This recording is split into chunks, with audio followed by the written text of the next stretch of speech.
માતાજી, જય શ્રી કૃષ્ણ બધા મિત્રોને। ચાલો જો આપણી ઘરે આજે ગુંદાના અથાણાની રેસીપી ચાલુ છે। અહીંયા બેન અમારા મોટા બેન આવ્યા છે ને, એ ગુંદા ભાંગે છે, ગામડેથી લઈને આવ્યા છે। અને આપણે ગુંદાને આવી રીતના નિમક હળદરની અંદર સાફ કરી સીર કાઢી અને રાખીએ છીએ।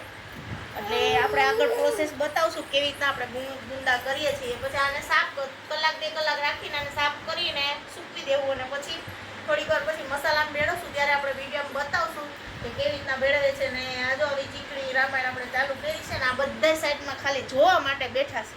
એટલે જેને ગુંદા અથાણું કરવું હોય આવી જાય। ગુંદા ઘણા બધા મળ્યા છે આપણે।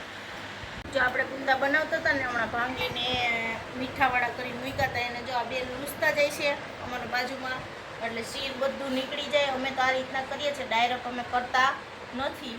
એટલે અને હું ડાયરેક્ટ જો આ માખા ગુંદા ભરતી જાઉં છું।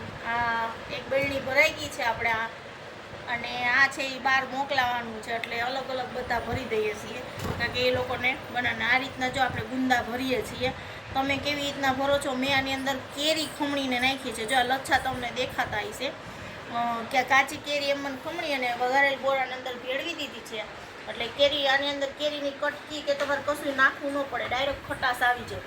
એટલે આ રીતના આપણે ગુંદા કરીએ છીએ। તમે કેવી રીતના કરો છો કોમેન્ટમાં કહેજો। અને ચલો બધા ગુંદાનું અથાણું ખાવા।